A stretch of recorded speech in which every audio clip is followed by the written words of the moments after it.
paano ba makababangong muli? Yan po ang ating pag-aaralan sa tulong ng Espiritu ng Diyos.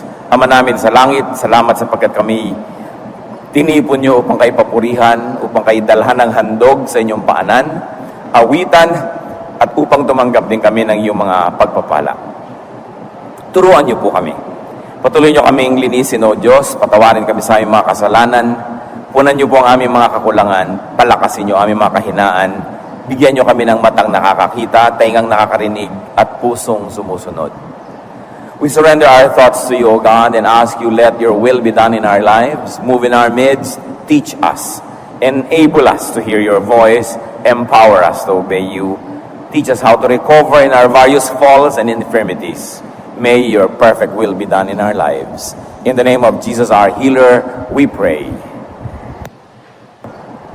5 steps to recovery.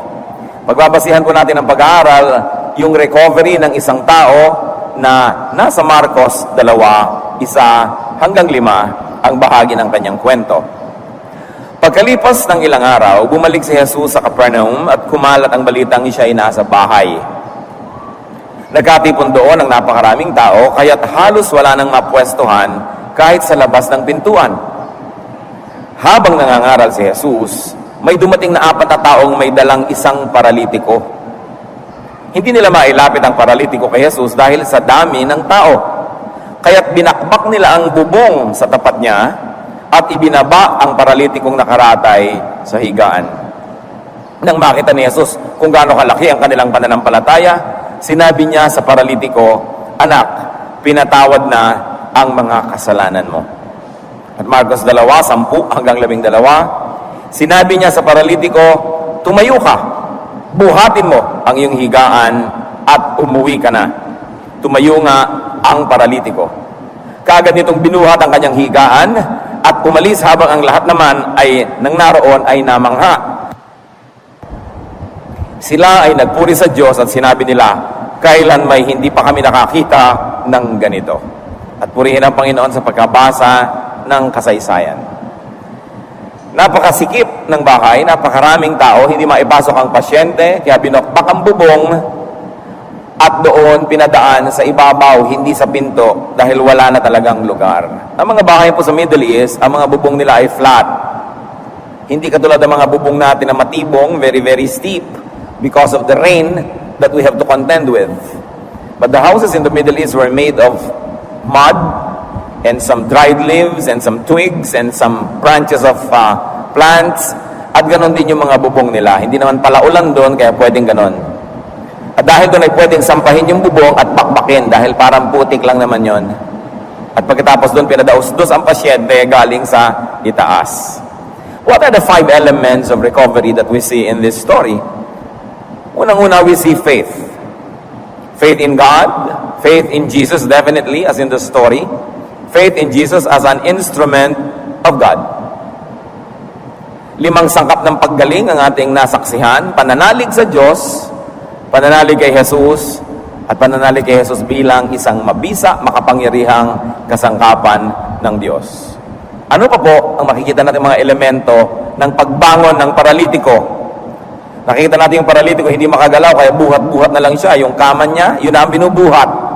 At maaaring ito ay isang higaan na parang makapal na tela na madaling buhatin. May 4 na sulok na pwedeng buhatin ng 4 na tao. Kaya pwede ring idaos-dos mula sa bubong para rin itong duyan. Marcos 2:3, may dumating na 4 na taong may dalang isang paralitiko.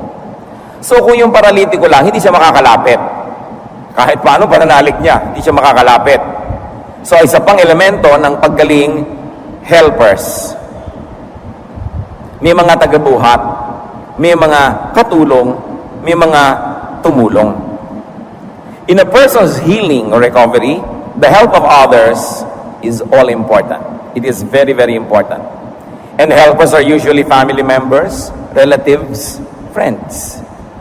Kaya gustong-gusto ni Satanas na magkaaway, halimbawa ang magulang at anak, ang anak, kapatid at kapatid, biyanan at manugang, sapagkat pagka magkakaaway ang miyembro ng pamilya, hindi sila magtutulungan.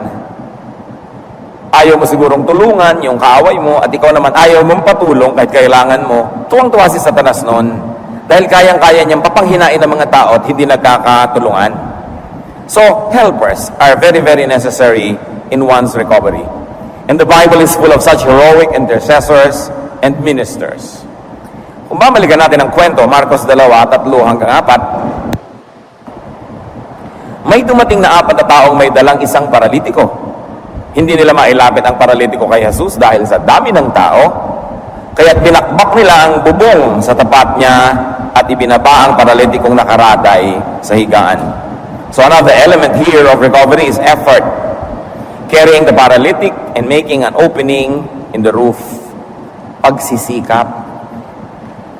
Siguro kung sawang-sawa ka ng mag-alaga ng may sakit, at kung hindi ka naman talaga mahal na mahal, ay baka pagsawaan ka kung matagal na. No? Dadalhin mo pa ba yan sa bawat manggagamot? Siguro lahat na rin ang pwedeng nabalitang ng gagamot ay nadala na itong paralitikong ito, na ilubog na sa lahat ng mapaghimalang tubig, napausukan na sa lahat ng mapaghimalang usok, napaulanan na lahat ng mga mapaghimalang umuulalang mga talulot ng rosas at kung ano-ano, paralitiko pa rin. Pero hindi siya pinagsawaan. Dinala pa rin. Kaya napakahalaga yung pag-ibig ng kamag-anak, yung pag-ibig ng pamilya, lalo pag-ibig ng magulang at ng anak, pag-ibig ng asawa, pag-ibig ng kaibigan sa ating buhay. And you can see that there was persistence and tenacity. Talagang sobra ang pagpupumilit nila na mailapit kay Jesus. Kung mahina-hina lang ang loob mo, hindi mo nadadalhin. Tapos kung makita mong maraming tao, panghihinaan ka na ng loob, uuwi ka na. Yung mga talunan, yung laging talo sa buhay, mahilig yan sumuko. Napipigil yan ng gwardya, napipigil ng sekretarya, napipigil ng clerk, napipigil ng hangin, ng ulan, ng init, ng lamig. Kasi madaling pigilin. Pero itong nagdadala ng paralitikong ito, hindi mapigil. Kahit pa nga punong-puno na ang bahay, sinampan nila yung bubong at gumawa sila ng paraan. Hindi mo babakbakin mo ang bubong na may bubong para lang mailapit ang pasyente sa manggagamot. At may parang pa pong isang elemento dito na napakahalaga nating bigyan ng pansin. Another element of recovery here is currency. Pautang, pakisama, pambayad, pera kaya yon o magandang pakikipagmabutihan. Bakit natin nasabi yon? Saan naman sila kukuha ng loob na bakbakin yung bubong kung wala silang pambayad? Hindi naman nila bubong yon. Kung wala silang pampagawa. O kaya ay kung hindi maganda ang pinagsamahan nila ng may bahay, para payagang sirain nila yung bubong ng may bubong. Napakahalaga po sa tao na kung wala ka man lang inipong pera, may inipon ka man lang na pakisama. Sapagkat darating at darating ang panahon, ikaw naman ang mangangailangan. Bihira naman yung taong mula simula hanggang wakas, siya na lang yung tumutulong. Dumarating yung panahon na ikaw naman ang tutulungan. Napakahalaga yung may inipon ka naman. At kung sakaling wala man na cash, may inipon ka na goodwill. So there was that kind of element in the recovery of this paralytic. And another very important element of recovery is release. The paralytic was released from the past, from the real source of paralysis. And in the case of that person, obviously it was sin. Kaya sabi ni Lord, pinapatawad na ang iyong kasalanan. The release came from being forgiven.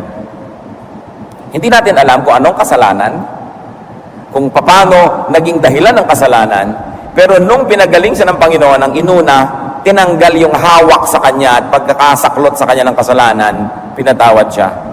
Dalawang bagay lang naman para makalaya sa kasalanan. Magbayad ka o mapatawad ka. Kaya nga napakasarap ng mga anak ng Diyos, ng kalagayan, sapagkat sa pamamagitan ni Jesus ay hindi na tayo pinagbabayad ng kasalanan, pinapatawad na lang. Napakahalaga na meron tayong tagapagligtas, tagapaglinis ng ating kasalanan, tagapamagitan mula sa atin at sa Ama, mula dito sa lupa at sa langit, at yun ay ang ating Panginoong Yesus. Bago lumaya ang isang tao, bago siya makabangon sa anumang pagkakalugmok niya, yung totoo at tunay na pagbangon, kailangan mo nang mapawalan at mapalaya ang pasyente mula sa pagkakakulong, kung anuman ang nagkukulong sa kanya. Sa kaso ng pasyenteng ito, ang naging dahilan ng kanyang pagkakalumpoy kasalanan, kaya dapat siyang tumanggap ng kapatawaran at yun ang inuna ni Jesus. Ano pong kinalaman natin sa nangyari niya na matagal na? Malaki. Because people have paralysis. Lahat tayo ay may kani-kanyang pagkakalumpo. Marami po sa atin naglalakad ng matuli, nakakatalo ng mataas, pero meron tayong iba't ibang uri at anyo ng pagkalumpo. Paralysis is loss of the ability to move a body part. Ang isang bahagi ng iyong katawan o kung bahagi ito hindi maigalaw, paralysis yun, nakalumpo. So there can be a paralysis of the body. Marami tayong nakikita ng ating katawan ay nakakisado, kaya ay isang katawan, isang paa, buong katawan. There can also be a paralysis of the body. Nakakalaya ang katawan, nakakakilong, pero ang damdamin, hindi na marunong mag-isip, kasalanan. Hindi na marunong magtiwala. Hindi na marunong manalig dahil sa napakaraming tinamo ng mga kabiguan sa buhay. So marami pong mga tao nakakagalaw ang katawan pero paralitiko ang damdamin, ang kalooban, ang puso. No longer capable of being free because of a past. And of course, there's also a paralysis of the spirit. Malaya ang katawan, malaya ang emosyon, pero hindi malaya ang espiritu na sumunod sa Diyos. Hindi malaya ang espiritu na sumunod sa kabutihan, sa tama, sa magandang kaibigan, dahil naging alipin na ng kumanuman sa kasalanan. So hindi lang yung physical paralysis ang problema ng tao, maraming klase ng paralysis. At minsan nagsasama-sama pa yan sa isang tao lang. Paralysis of the body and the spirit, minsan paralysis of the emotion and the spirit, at minsan pakyaw, nandun na sa lahat ng tao yun. In both and in all cases, it's still Jesus. Kaya dinala nila para dito sa Panginoon. Nakakatuwa na ginagawa nila ang anak nila. Now, those paralysis, tayo then cause and effect. Siguro tayo ay palagayan kayo, meron kayo ang kaya pakakalas. Kaya palagay ka sa kanyang pagsasama, hindi ko nakaraan na naglagay sa iyo. Ito ang sunod-sunod na nangyari na naging dahilan at napalagay ka dyan. Laging may dahilan. So ating sariwain para sa sarili natin ngayong buhay, 5 steps to recovery from our various paralysis. Kung tayo naman yung pasyente, ano ang 5 hakbang para makabangon muli sa pagkakalumpo ng katawan o ng emosyon, ng damdamin o ng espiritu o ng pinaghalo-halong ganito? Tulad din dun sa kaso na binasa natin sa Biblia, ang unang elemento para tayo makabangon, believe. Believe that you can recover. Believe that God can and God will give you recovery. And believe in God's instrument. Bihira naman na ang Diyos ay personal na magkakaroon sa iyo ng appearance at siya ang gagawa ng paraan para katulungan. Ang pamamaraan ng Panginoon ay lagi siyang gumagamit ng instrumento. So kailangan maniwala ka sa Diyos, maniwala kang maganda ang kalooban ng Diyos para sa iyo, maniwala kang kaya kang ibangon at pagalingin ng Diyos, at maniwala ka doon sa instrumentong kanyang ipinapadala. Noon hanggang ngayon, isa pa rin ang unang hakbang, manalig. Ang pananalig ay lahat-lahat. Santiago 1:17, ang lahat ng mabuti at ganap na kaloob ay buhat sa Diyos. Kahit pa nga ang kaloob na ito, kahit pa ang instrumentong ito, hindi mukhang relihiyoso, sometimes not in the context of the church or religion, but all good things come from the Father of lights. All good things come from God. Kahit wala itong religious label, kahit wala itong balutan ng pagiging relihiyoso, basta mabuti, galing yan sa Diyos. So God's instrument can be a person, maybe a doctor, maybe a counselor. Kung magpapadoktor kayo, hindi kayo naniniwala sa Kanya, wala kayo mararating, kailangan naniniwala rin kayo. Counselor siguro, dapat ka rin maniwala sa counselor, kasi kung hindi ka naniniwala, hindi ka rin tatablan ng Kanyang payo. Maybe it is an object that will be used by God, medicine, maybe a tool or a procedure, a method. Sasabi mo na, magpapagamot ako, pero kung puro negative ang gagawin mo sa sarili mo, nagdududa ka, mahirap kang tablan. Kasi noon hanggang ngayon, ang kailangan ay pananalig para may mangyari. Hebreo 11:6, kung hindi tayo sumasampalataya sa Diyos, hindi natin mabibigyang kaluguran ang Diyos, sapagkat ang sino mang lumalapit sa Diyos ay dapat sumampalatayang may Diyos na nagbibigay ng gantimpala sa mga nananalig sa Kanya. So hindi pwedeng alatsamba, baka sakali, baka rin naman mag-work, kailangan nananalig ka. Pananalig ang unang-una. Kaya nung may mga nagsabi kay Jesus, kung may magagawa po kayo, tulungan niyo naman kami. Ang sagot niya sa Marcos 9:23, kung may magagawa ako, tanong ni Jesus, mangyayari ang lahat sa sinumang may pananampalataya. Suriin ninyo ang mga pangungusap ng Panginoon. Sabi niya, kung may magagawa ako, ba't ako pinag-uusapan dito? Ikaw ang pinag-uusapan. Kung may pananampalataya ka, gagaling ka. In another way of speaking, Jesus was saying, hindi ako, ikaw at ang iyong pananampalataya ang unang kailangan ay nandyan. Marcos 5:34, subalit sinabi sa kanya ni Jesus, anak, pinagaling ka na ng iyong pananampalataya. How clear can you get? Di yung pananampalataya mo ang mahalaga dyan. Sabi niya, kahit nandito ako, hindi ka naman nananalig, walang mangyayari. Kung hindi ka naniniwala sa akin, kahit magtatayo ka dyan, nandito rin ako, walang mangyayari. Alam niyo kung bakit napakahalaga yung ikaw, pananampalataya mo kapatid? Kasi kung Diyos lang ang nagpapagaling, di kasalanan niya yung mga hindi gumagaling. Di ba? Kung ang Diyos lang pala yung factor sa pagpapagalingan na yan, di pag may hindi gumagaling siya, dapat sisihin. Pero sabi niya, hindi ako. Ikaw, naniniwala ka ba? Pag naniniwala ka, mangyayari yon. Marcos 10:52, sinabi ni Jesus, kung gayon, magaling ka na dahil sa iyong pananampalataya. So sinasabi ni Jesus, hindi ako, ikaw ang pinag-uusapan dito. Yung faith mo ang mahalaga. Malaki ang papel ng tao at ang pananalig niya. Which brings us to a very, very important realization. That the development of one's faith is the greatest development and personal project that a person can do and should do in his or her life. Kung minsan may project ka na i-correct ang yung grammar, may project ka na gumawa ng bakod, may project ka na mag-ipon, may project ka na makapag-asawa, makahanap ng papa, etc., etc. Mga project lahat yan eh. Pero ang pinakamahalagang project, mahubog, mapalakas, mapalago ang pananampalataya. Dahil ang pananampalataya ang siyang nagpapakilos sa kamay ng Diyos. It is the faith that moves mountains. So mas mahalaga yun kaysa magkaroon ka ng 10 bulldozer. Bagamat hindi masamang may bulldozer ka. Mas mahalaga yun kaysa sa 5 doktor. Bagamat nakakatulong ang doktor, nagiging instrumento. Pero kung may pananalig ka, sabi niya ganun, even the size of a mustard seed, you can command this mountain to lift itself and throw itself into the sea, and it will. Kaya kumusta po ang ating proyekto na develop ang ating faith? The faith of a person can do wonderful things. And only those who truly believe can move mountains.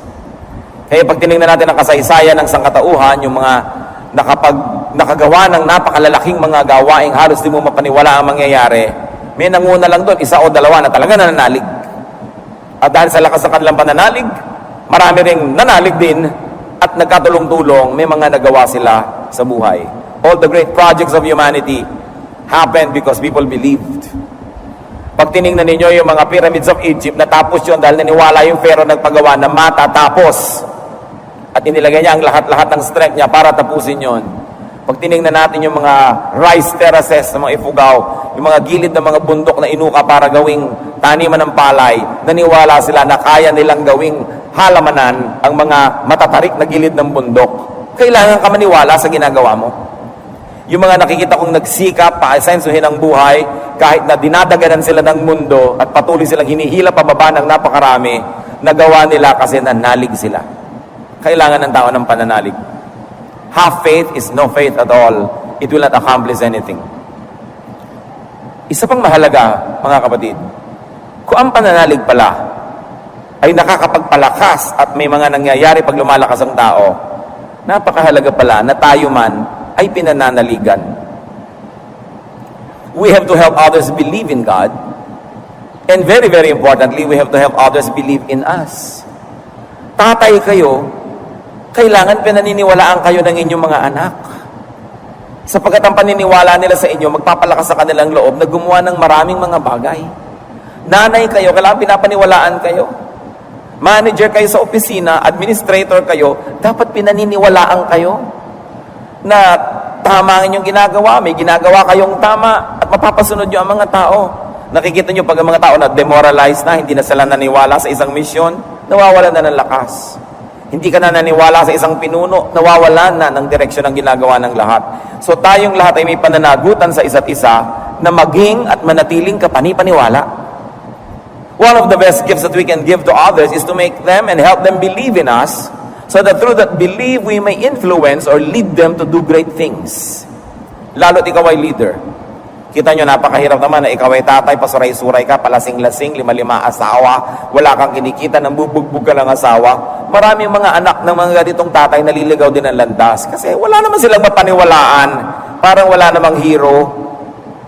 Pero kung nakikita mo na ang galing-galing naman ng tiya ko, ang galing-galing naman ng tiyo ko, ang galing ng ate ko, ng kuya ko, pati ikaw na-challenge ka na maging magaling. Faith is important. Hindi lang faith in God, faith in people. Mga anak, dapat naniniwala pa sa inyo ang inyong mga magulang. Di ba?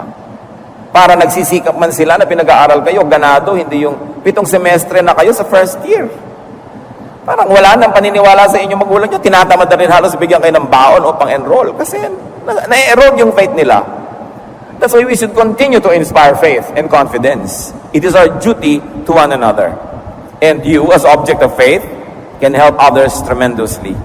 Therefore, don't destroy yourself, but build yourself up so that people can believe in you. Pag sinisira natin ang ating sarili, hindi lang sarili natin nasisira, kundi lahat ng naniniwala sa atin na maaaring mawalan ng paniniwala. At yung dapat ay maniniwala pa na hindi na dumating sa paniniwala dahil wala nang makitang paniniwalaan. Isang duty yan ng tao sa kapwa, to draw the best in each other, to inspire each other to be the best version of himself. And that is done most effectively when you yourself are believable. Kakailangan makatulong tayo sapagkat nakakatulong tayo habang tayo'y pinaniniwalaan.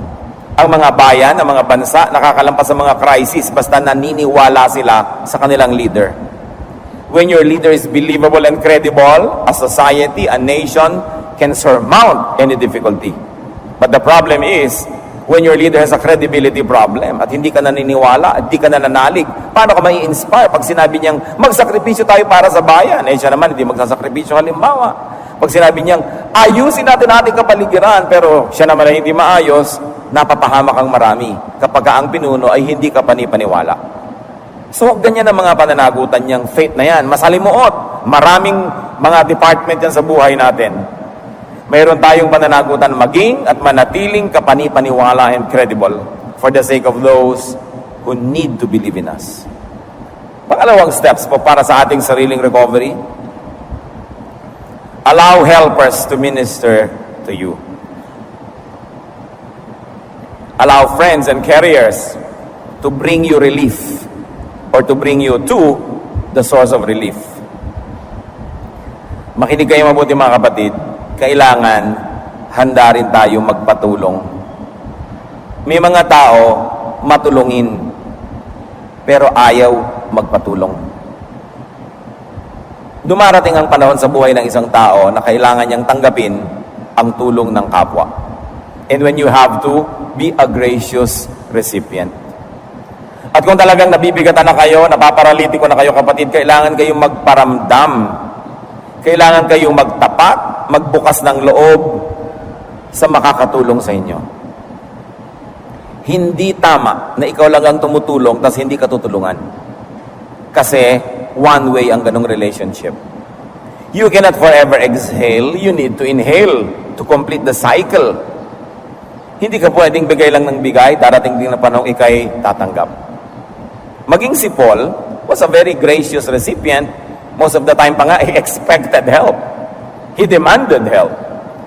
Unang Korinto 16:6, magtatagal ako riyan at maaring dyan ako magpalipas ang taglamig upang ako'y matulungan ninyo saan man ako pupunta. Ito ang sulat niyang ipinadala sa isang bayan na pupuntahan niya. Pupunta ako dyan, maganda kayo, dyan ako titira.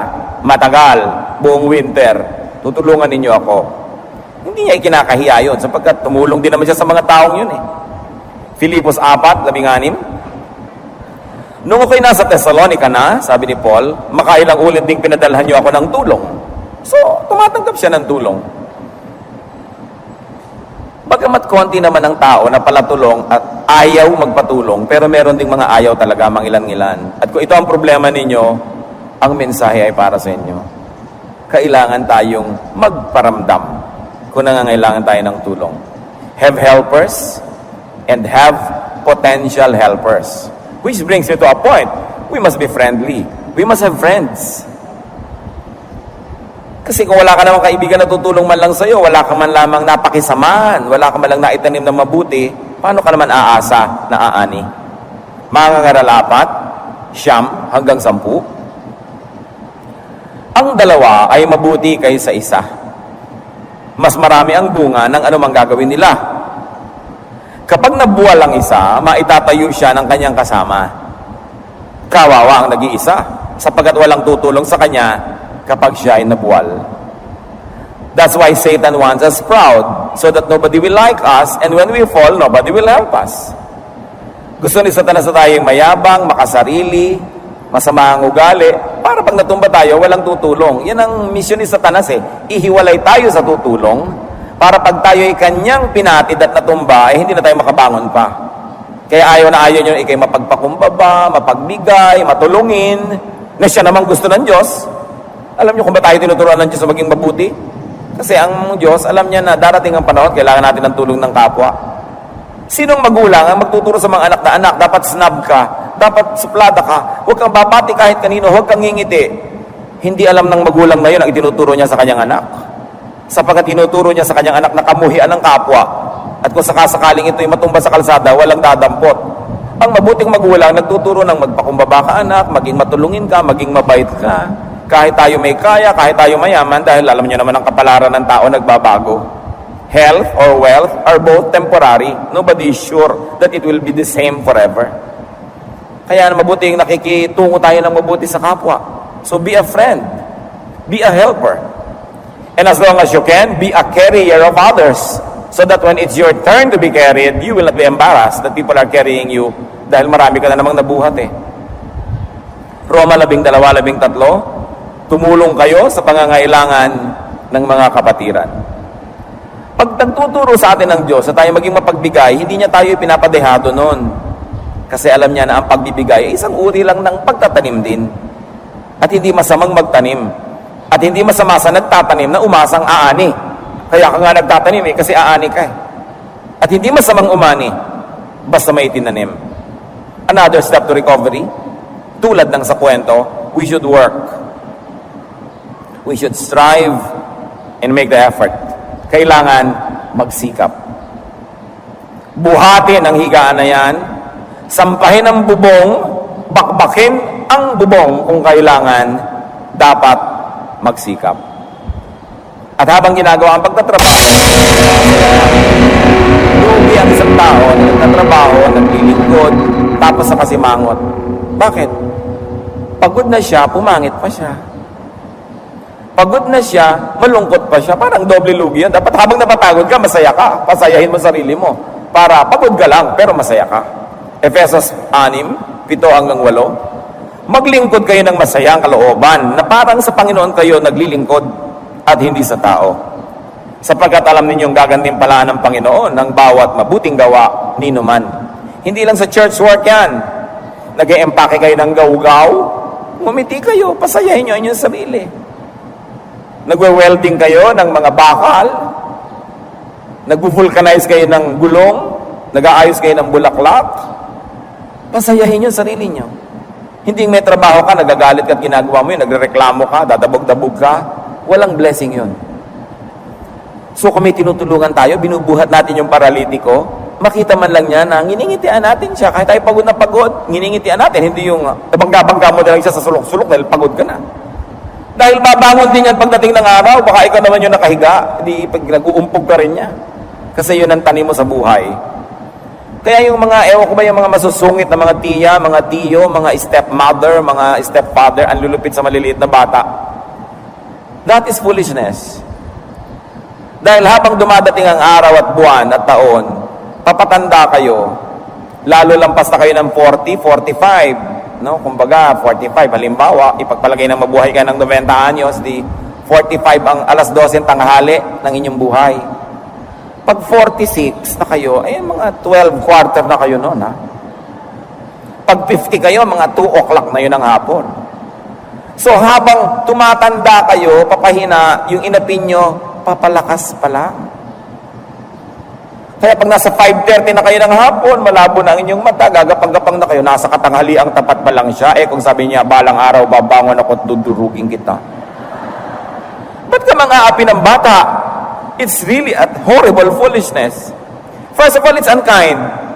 Second, it's unwise. Habang papalaki ang batang yan, papahina ka. Darating ang panahon, siya ang kakailanganin mo sa buhay. Di ko alam why people can be cruel to children. One of the nicest investments you can do is invest in children. Be nice, be good to your pamangkins, to everybody. Darating ang mga panahon, pagkakatrabaho rin yan, maaalala ka man lang tapunan ng kanilang 14th month pay. Kailangan ng tao marunong, and we should always work. At lugi ang nagtatrabaho na, tas hindi pa masaya. And we must persist. Do not give up easily. Huwag agad-agad sumusuko. Galatia 6:9, kaya't huwag tayo magsawa sa paggawa ng mabuti. Pagdating ng takdang panahon, tayo ay aani kung hindi tayo magsasawa. At pangalawang Kronika 15:7, ngunit magpakatatag kayo at huwag masiraan ang loob. Gagantimpalaan kayo dahil sa inyong mga ginawa. So in the good things that you do, especially in helping people, do not be easily discouraged. Hindi man kayo gantihan ng taong ginawa nyo ng mabuti, hindi natutulog ang Diyos. Alam niya, ang pangako niya na ang nagtatanim ay aani, kung hindi kayo papitasin ng taong inyong inalagaan, ang Diyos mismo ang magde-deliver sa inyo ng kaing-kaing na prutas. God keeps His promises. God is forever. Huwag nagsisisi, bakit ba nagawang pakit mo ng mabuti, ba't ba natulungan pa kita, hindi pinagsisisihan yon. At tulad din nung nasa kwento mga kapatid, in recovery, have the currency, have the money, have the resources. Mag-ipon ng pambayad, mag-ipon ng pautang, pakisama, baka dumating ang panahon, yung hindi nyo pinapansin noon ay pinapamigay nyo lang, maging lahat-lahat na aasahan nyo pala. Pag dumating ang panahon kayo'y walang-wala. Ecclesiastes 10:19, money is the answer for everything. Yan ang sinabi ni Solomon. Kailangan ng tao may pera. No? Kaya hari nawa sa mga tao hindi pa huli ang lahat, mag-impok kayo. Nag-iimpok tayo ng pera o nag-iimpok tayo ng pakisama. Diba? Nag-iimpok tayo ng mabubuti mga gawa. Ngayon, kung pareho natin ginawa, mas mainam. Kasi kita nyo naman doon sa 10 pinagaling ni Jesus, isa lang yung nakaaalalang bumalik. So marami rin tayo tinutulungan na hindi naman lahat nakakaalala yan eh. Kailangan meron ka na itinatabi sa sarili mo. I always caution people who are very kind and very good to always keep something for themselves also. Hindi yung puro ibibigay mo lahat sa kawang gawa, ibibigay mo lahat, tapos wala ka man lang sa sarili mo, tapos pag dumating yung panahon na nangangailangan ka, wala man lang tumulong sa'yo, asa matuloy ng loob mo niyan. Dapat keep something for yourself while you are giving many things to others. Ang tao kailangan, dahil maraming darating na hirap, kailangan gumawa. Kailangan mag-ipon ng pera o pakisama ng mga mabubuting gawa. Unang Timoteo 6:18-19, turuan mo silang gumawa ng mabuti at magpakayaman sa mabuting gawa. Sa gayon, makapag-iimpok sila para sa matatag na hinaharap. Si Paul, sa kanyang mga nagawang kabutihan, at dalawa lang naman yon, ipinakilala nila ang mga tao kay Jesus o kaya ay pinalago niya kay Jesus ang mga tao. Hindi siya kailanman nagatubili na mamitas mula sa kanyang mga itinanim. Sa Philemon 1:18-19, sapagkat mayroong isang naging convert at kilala niya yung dating amo at takas na alipin itong naging Kristiyano. So binigyan ni Pablo ng sulat, o bumalik ka sa amo mo. Sabihin mo, palayain ka na niya, sabi ko. No? At sabi niya sa Philemon 1:18-19, dun sa amo, noong slave na naging Christian, kung siya may nagkasala o nagkautang sa'yo, sabi ni Paul, sa akin mo na ito singilin. Hindi ko na dapat banggitin pa na utang mo sa akin ang iyong pagkakakilala kay Kristo. Nakita niyo, walang patumpik-tumpik si Paul. Ha? Sa inyo, kung may utang man ito, burahin mo na. I-charge mo na sa akin. O gusto mo bang ipaalala ko sa iyo na kaya ka lang naging Kristiyano dahil sa akin? Kaligtasan ng iyong kaluluwa forever and ever. Ang pagkakautang mo sa akin ay gano'n na lang. No? So, ipinamukha ni Pablo dito sa tao na lubog ka sa akin sa utang. So, maging mabuti ka na lang dito. Yun na ang bayad mo sa akin. Huwag mo na lang siyang singilin pa. No? Yung pagpapakilala sa tao kay Kristo at pagpapalago sa kanya kay Kristo ay dapat tinatanaw ng mga nakakilala at mga lumalago. Tulad sabi ni Paul, hindi ko na ipapaalala sa iyo, nalubog ka sa akin sa utang dahil nagkaroon ka ng spiritual life at nagkaroon ka ng development dahil sa akin ministry.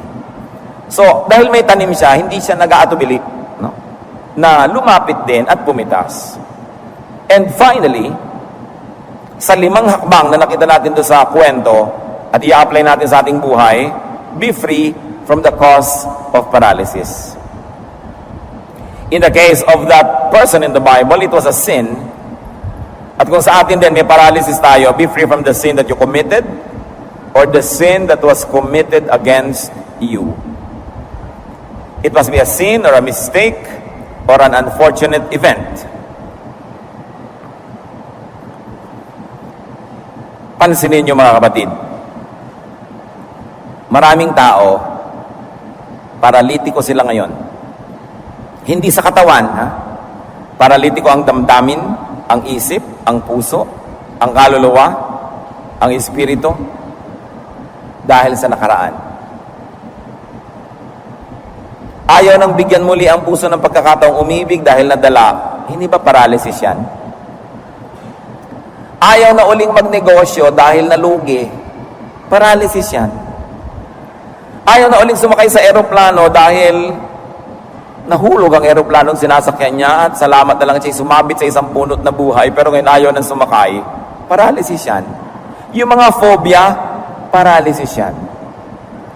Yung mga natakot na magpagamot dahil minsan nagkaroon ng allergy, paralysis yan. Kasi pinipigil kanyang kumilos at pinipigil kanyang gumawa ng marami pang bagay na pwedeng gawin ng malalayang tao. Kaya dapat ang tao palayain ang sarili mula sa ugat ng kanyang paralysis. At marami sa ugat po ng paralysis ng tao galing sa nakaraan. Kaya inungkat ng Panginoong Yesus yung issue ng kasalanan. Sabi niya, paralitiko ka, pinapatawad na kita sa kasalanan mo nang makabangon ka. In the case of that person, the cause of his paralysis was sin. But not in every case, ha? May mga cases na talagang very physical lang yung reason. Kaya siya nagkaroon ng sakuna, nagkaroon siya ng paralysis. Pero yung mga paralysis ng emosyon, ng damdamin, kadalasan yan kasalanan. Either kasalanan nung paralitiko o kasalanan ng iba laban sa kanya pero hindi niya pinatawad, na-paralyze din siya. Hindi physically, ha? Emotionally. So what is important is to get forgiven by God, by people. You need that to be free from paralysis. Therefore, we must confess and seek forgiveness. Kailangan tanggapin ang pagpapatawad ng Diyos at ng kapwa-tao. Kailangan magtapat at humingi ng tawad. Kung kasalanan ang dahilan ng paralysis. Unang Juan 1:9, subalit kung ipinapahayag natin sa Diyos ang ating mga kasalanan, maaasahan nating patatawarin tayo ng Diyos sa mga ito. At lilinisin tayo sa lahat ng ating kasalanan sapagkat siya'y tapat at matuwid. So kung meron tayong mga paralysis, especially of the spirit, of the emotion, ng damdamin, tingnan kung meron tayo talagang dapat na bunutin na kasalanan, ipagtapat, ihingi ng tawad. Tingnan ninyo yung na-paralyze na tinatawag na prodigal son.